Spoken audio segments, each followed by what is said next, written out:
Amigos, sean todos bienvenidos. En esta ocasión tenemos un invitado muy especial. Se trata del licenciado Santiago Tacunán, conocido como el historiador de Lima Norte. Él es historiador de la Universidad Nacional Mayor de San Marcos, es investigador y docente en la Universidad Católica Sede Sapiense. Sin más preámbulo, vamos a darle una cordial bienvenida y agradeciéndole su presencia. En esta ocasión hablaremos sobre la historia de la Casa Hacienda Garagay y me gustaría empezar con la siguiente pregunta. ¿Cómo era esta zona de Lima Norte antes de la construcción de la Casa Hacienda Garagay? ¿Era una zona estratégica para la hacienda? La ubicación de la Casa Hacienda Garagay es sumamente importante por varias razones. En primer lugar, porque estaba cerca al centro de la ciudad de Lima, un lugar muy importante donde se desarrollaban todas las actividades económicas, comerciales, políticas, religiosas, sociales. Y entonces era necesario tener una conectividad. Pero también resulta sumamente importante porque los terrenos de la Hacienda Garagay están ubicados en un espacio en donde va a recibir agua de riego de dos ríos importantes. Primero, una dotación de agua del río Rima y, en segundo lugar, una dotación de agua del río Chillón. Recordemos que para tener una casa hacienda, una casa dedicada a la actividad agrícola y ganadera, era fundamental tener agua de riego. Y esta casa hacienda de Garagay tenía dos proveedores. Y esto permite que durante casi todo el año tenga una alta productividad. Pero además es estratégica porque está ubicado cerca a un camino importante que conectaba no solo con la ciudad, sino también con la zona norte de Lima, con la zona de Trujillo, Lambayeque, Chiclayo, Huacho, Huaral. Estamos hablando del antiguo Camino Real, lo que ahora viene a ser la Panamericana Norte y lo que después en algún momento fue el ferrocarril Lima-Ancón. Pero adicional a todo eso, esta Casa Hacienda está ubicada en el tránsito del camino de lo que viene a ser la zona del Valle del Chillón con el puerto del Callao. Un lugar más estratégico no podía tener esta casa.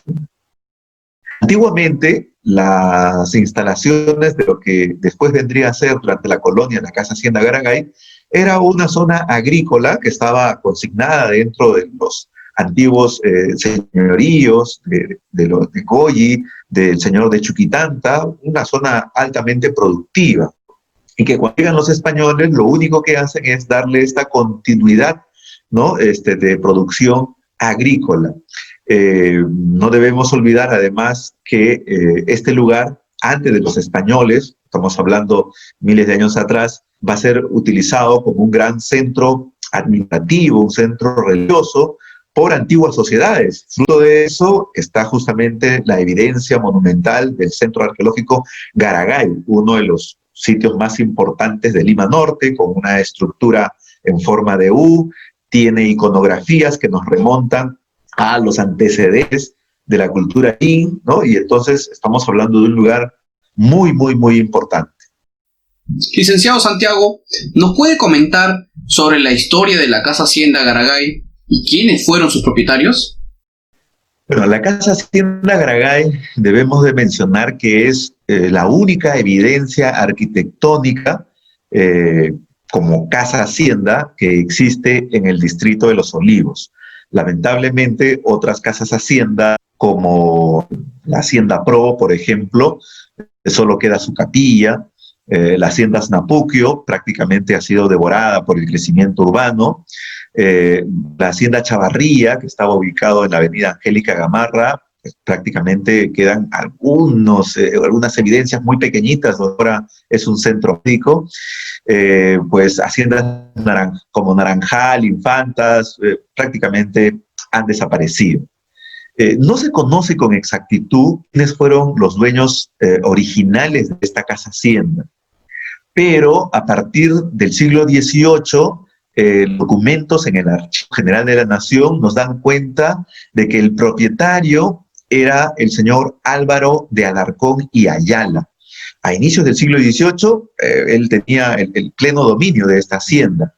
En 1700 12, este propietario fallece lamentablemente y deja la propiedad a manos de sus 5 hijos, 5 herederos, quienes al parecer no tenían mayor interés, no tenían experiencia, ¿no?, en el manejo de una empresa como estas, y finalmente deciden venderla ese mismo año a Luis Bejarano Fernández de Córdoba. El precio pactado para la venta eran aproximadamente 42,000 pesos coloniales. La propiedad tenía más o menos durante inicios del siglo XVIII una extensión de aproximadamente 80 fanegadas de extensión. Si nosotros queremos traducir esta medida colonial, podríamos decir que una fanegada tiene más o menos alrededor de 3 hectáreas. Cada hectárea tiene 10,000 metros cuadrados. Entonces estamos hablando de una propiedad de más o menos 240 hectáreas que tendrían una medida aproximada de 2,5 kilómetros cuadrados, ¿no?, para que más o menos nos podemos dar cuenta de la magnitud, la extensión de esta propiedad. Pero a inicios del siglo XVIII, esta casa hacienda no se llamaba Garagay, tenía otro nombre, se llamaba Hacienda Nuestra Señora de la Gracia. Pero a partir de que Bejarano ingresa como propietario, bautiza a esta hacienda como Conde de Villaseñor, ¿no? Y entonces ya tenemos aquí el segundo nombre de esta casa hacienda. Pero Conde de Villaseñor finalmente fallece también, y esta propiedad pasa a manos de su esposa, Nila Bravo de Lagunas, ¿no?, quien en 1787 decide arrendarla, porque ella pues obviamente no tenía tampoco mayor experiencia ni interés en el manejo administrativo de esta casa hacienda. Y se la arrienda a José de Garayar. Ojo con qué apellido, José de Garayar, quien en el siglo XVIII era un importante diputado de aguas de la Bocatoma de Bocanegra, ¿no? Recordemos que un diputado de agua era como un representante jurisdiccional que tenía pues una serie de obligaciones, derechos, influencias también en la administración de los riegos, y entonces era pues un personaje muy importante, ¿no? Pero como su apellido, Garayar, resulta un poco complicado, la gente, el uso, la costumbre, comenzó a pronunciarlo de manera equivocada como Garay, ¿no?, la propiedad de Garagay. Y así, de alguna otra manera, se fue institucionalizando y quedó, ¿no?, esta denominación. La propiedad finalmente después va a pasar a formar parte de los bienes de Francisco Arias de Saavedra, ¿no?, conde de Casa Saavedra, y aquí ya debemos de entender que este es un personaje muy importante también, quien por esos años había contraído nupcias con Petronila Bravo de Lagunas. Recordemos que era la antigua propietaria. Entonces ahora se deja de arrendar, pero hay un nuevo propietario quien asume la parte administrativa. Pero las costumbres se quedó, y esta hacienda se quedó bautizada en el nombre de Garagay. Entonces recordemos que va a ser llamada pues Garagay, Nuestra Señora de la Gracia, Conde de Villaseñor, y es una propiedad muy, muy importante dentro de la jurisdicción actual del Distrito de Los Olivos. ¿Cuál fue la principal producción de la Casa Hacienda Garagay? ¿Agrícola o ganadera? Sí, la productividad de la hacienda Garagay resulta sumamente importante, y quizás si lo explicamos de manera detallada, podemos dar una referencia histórica que de alguna u otra manera se enlaza con el nombre del distrito. Miren, esta propiedad es eminentemente agrícola. Se va a dedicar a la producción de trigo, de alfalfa, pero también a la producción de aceite de oliva.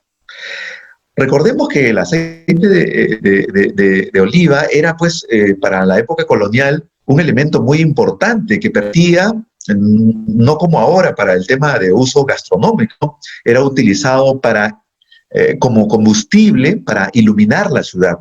Recuerden que Lima y otros pueblos de esta época no tenían una iluminación pública. A lo mucho, algunos conventos, algunas casas importantes, algunos edificios públicos van a tener como alumbrado público un pequeño mechero o una antorcha, ¿no?, donde se le colocaba una mecha de algodón o de lana, de oveja, y el combustible que alimentaba el fuego justamente era el aceite de olivo. Esta producción va a ser pues muy cotizada, ¿no? Durante el mercado colonial, durante esta época, y va a ser utilizado también como parte de los pagos de arriendos, ¿no? Que los propietarios van a tener durante esta época. Entonces, miren, ya antes de ser Distritos Olivos, ya en esta ficción se plantaban, ¿no? Productos de esta naturaleza. Y por eso les decía que hay una relación histórica con el nombre de este distrito. Pero además de las actividades agrícolas, esta hacienda también se va a dedicar a la producción ganadera, criar animales de carga, vacas, toros, caballos, mulas y también carneros de Castilla o ovejas. Y esta producción ganadera va a ser sumamente importante porque ya para la época republicana, y quizás mediados del siglo XX, esta hacienda se va a dedicar prácticamente a la crianza de ganado. Cuando nosotros en los años 90 íbamos por la avenida Universitaria, a la altura de la Casa Hacienda Garagay, veíamos un enorme cartel en una pared verde que decía Camal Garagay, justamente porque dedicaba, ¿no? Casi ya de manera exclusiva, porque la zona iba creciendo urbanísticamente, se dedicaba a la crianza de ganado, ¿no? Y entonces cuando uno visitaba las instalaciones de esta casa hacienda, podía ver una gran cantidad de cabezas de carnero, de vacas, que eran sacrificadas, vendidas, ¿no? En este lugar. Además también a la producción de productos lácteos, queso, leche, mantequilla, yogur y otros derivados que seguramente algunas personas que han conocido esta casa hacienda van a recordar. Esta es parte de las actividades agrícolas y ganaderas de la Casa Hacienda Garagay. Con respecto a los diseños de las arquitecturas de las haciendas de Lima Norte, ¿estas tenían algún estilo en común? ¿Qué tipo de materiales utilizaron para su construcción? La edificación de la Casa Hacienda Garagay es bastante peculiar. A mí particularmente, no soy historiador del arte, pero tengo algún conocimiento y además viendo algunas fotografías de algunas casas haciendas de esta parte del norte que ya lamentablemente no existen, creo que la arquitectura de la Casa Hacienda Garagay es una de las mejores, en el sentido de la ubicación, de la orientación, del diseño mismo, ¿no? A ver, la Casa Hacienda, según los estudios que se han hecho, tiene una base de rocas. Y esto era muy importante porque permitía justamente de que pues, se consolide la edificación y además se evite algunos, digamos, daños por efectos de la humedad, de algunos movimientos sísmicos, etc., ¿no? Luego tenía paredes de adobe en el sentido de estos grandes bloques de tapiales de adobe, que eran de barro, un poco de arcilla, grama seca, para darle un poco de consistencia, ¿no? Pero también se han encontrado ladrillos de adobe, esos ladrillos más pequeños que de pronto nos hacen recordar a estos ladrillos republicanos que una parte de la Casa Hacienda bien tiene, porque recordemos que la Casa Hacienda, no solo en la época colonial, sino en la época republicana, han sufrido una serie de trabajos de mantenimiento, de relación, producto del paso del tiempo, ¿no? Del uso y también de movimientos sísmicos. Lima siempre está afecta. Vamos a encontrar además el uso de madera, vamos a encontrar el uso de caña, ¿no? Y una especie de tarrajeo de diablo fuerte, que es una combinación de cal y hielo que le da un poco de solidez y consistencia a las paredes.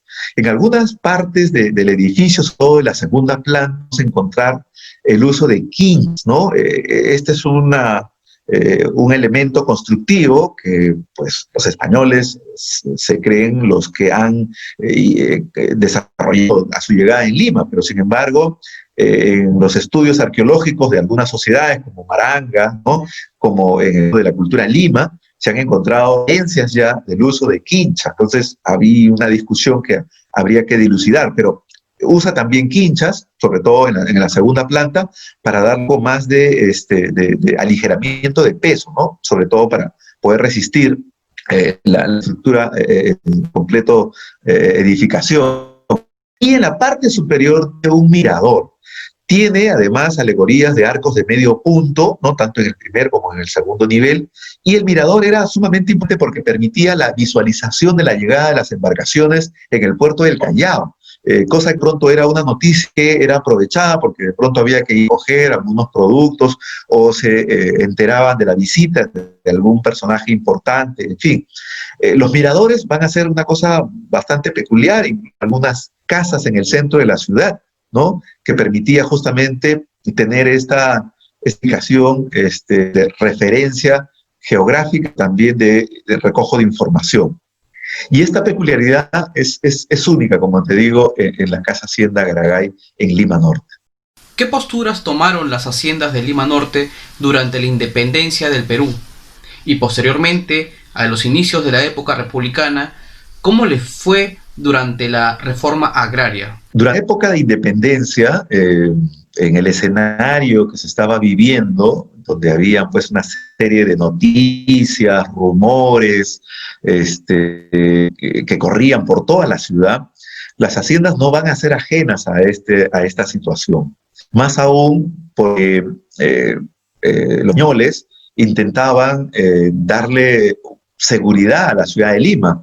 Van a desarrollar una serie de traslados de batallones para poder tener el control sobre todo de los caminos de ingreso a la ciudad, tratando de bloquear, resistir la llegada de San Martín.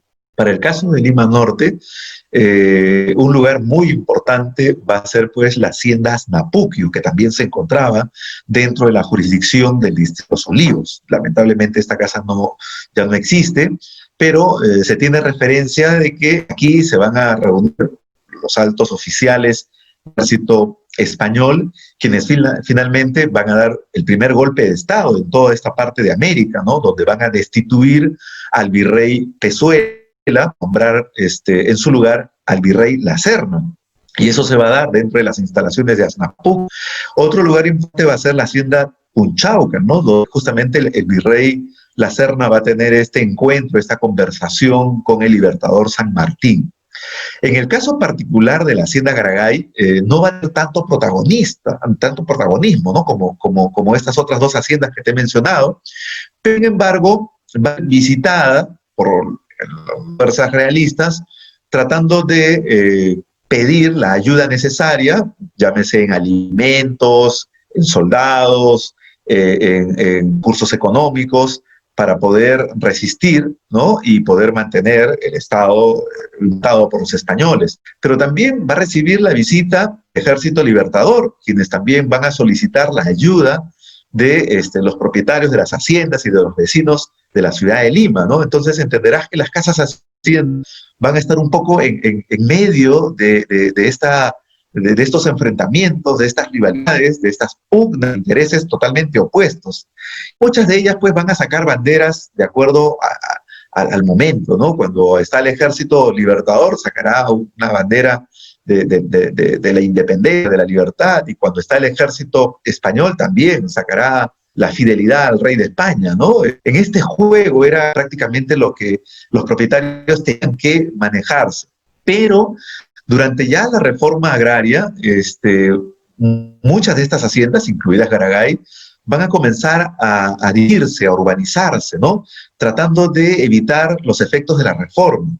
Y producto de esto es que va a comenzar a desarrollarse una serie de organizaciones, asociaciones de propietarios, ¿no? Que van a dar cuenta, pues, de un crecimiento urbanístico, no solo de esta parte de la ciudad, sino en los alrededores de Lima y en provincia también.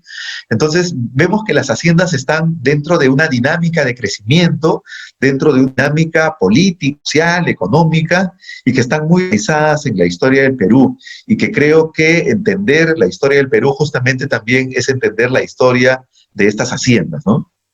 ¿Qué tan importante fue la construcción del ferrocarril Lima-Ancón para el poblamiento de Lima Norte? ¿Y qué cambios trajo para esto para las haciendas? El ferrocarril Lima-Ancón va a ser vital para revalorar el precio, la ubicación de esta parte de Lima, ¿no? De los predios, va a abaratar un poco el tema de los costos de transporte, va a reducir el tiempo de traslado, ¿no? Pero va a incrementar la proyección urbanística, en la medida que ahora hay un ferrocarril que conecta con la ciudad de Lima y de ahí que la empalma con el puerto del Callao, resulta sumamente vital. Además, recuerden que el tránsito hacia Ancón de este ferrocarril también permitía el traslado de alta producción, porque Ancón como puerto va a también cobrar un realce y no solamente va a ser una caleta de pescadores, sino también se va a aprovechar en algún momento con dificultad en el puerto del Callao el desembarco de una serie de productos importantes para la ciudad de Lima, ¿no? Pero era más importante para las haciendas que estaban ubicadas en torno al camino del ferrocarril. Las otras haciendas que estaban ubicadas valle adentro van a tener que comenzar a invertir para instalar pequeñas vías ferroviarias de manera secundaria que conectaba con la vía principal o con alguna de las estaciones, ¿no? Para poder tener esta conectividad. Y esto lo van a hacer con autorización, pero con inversión propia, ¿no?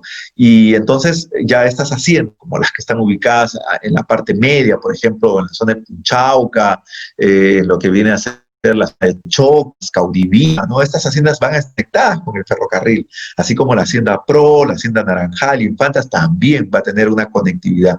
Entonces, la importancia del ferrocarril es vital hasta 1964 aproximadamente, que este ferrocarril deja de funcionar, aunque habría que ganarlo, en los últimos 50 años este ferrocarril va a tener, pues, digamos, un tránsito bastante moderado, ¿no? Recordemos que va a quedar muy afectada por efectos de la guerra con Chile.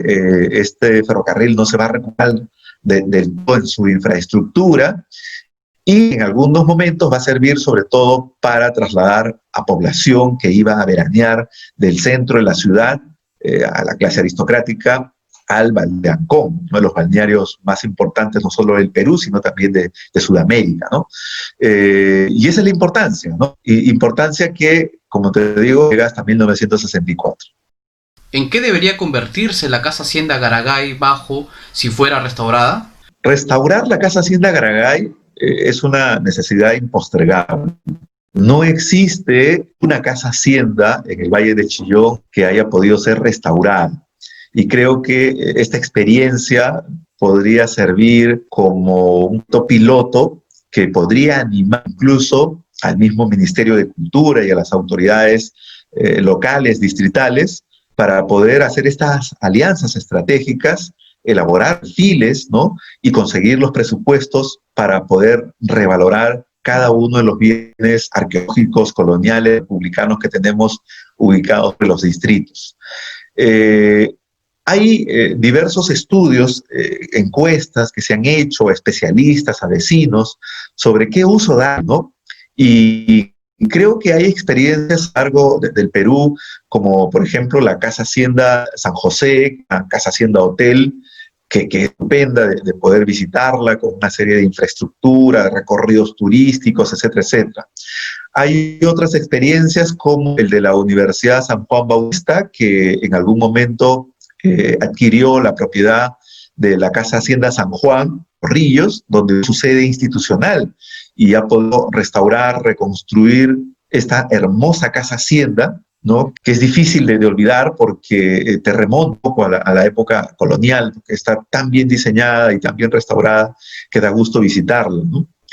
Y hay algunos resultados de las encuestas que dan cuenta de que tiene que ser un centro cultural donde se pueda esparcir el tema de la cultura, el arte, ¿no? La música.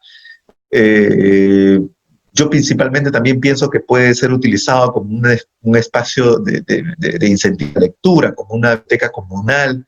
En fin, el uso que le queramos dar, pero hay que primero restaurarla y para esto todos tenemos que estar alineados de que esto es sumamente importante y que no puede esperar más tiempo. Cada año que pasa tenemos una afectación a esa hacienda y finalmente en el momento que queramos reaccionar podemos darnos con la ingrata sorpresa de la Casa Hacienda ya no exista. Entonces estamos a tiempo, en este marco del Bicentenario, de poder dar inicio a un proyecto de restauración. ¿Cuál es su opinión acerca del estado actual de los patrimonios edificados en Lima Norte? Bueno, en Lima Norte, salvo el Centro Arqueológico Garagay, tiene intervención de parte de la Municipalidad de Lima, el Paraíso, que también tiene una intervención de parte del Ministerio de Cultura, y dejamos de contar, ¿no? No hay mayores trabajos de restauración del patrimonio artístico y colonial. Creo que esta es una labor que tenemos que comenzar a desarrollar, sobre todo porque se va perdiendo información que es vital para el conocimiento de las sociedades antiguas, ¿no? De lo que era antes Lima Norte, de la creación de los distritos.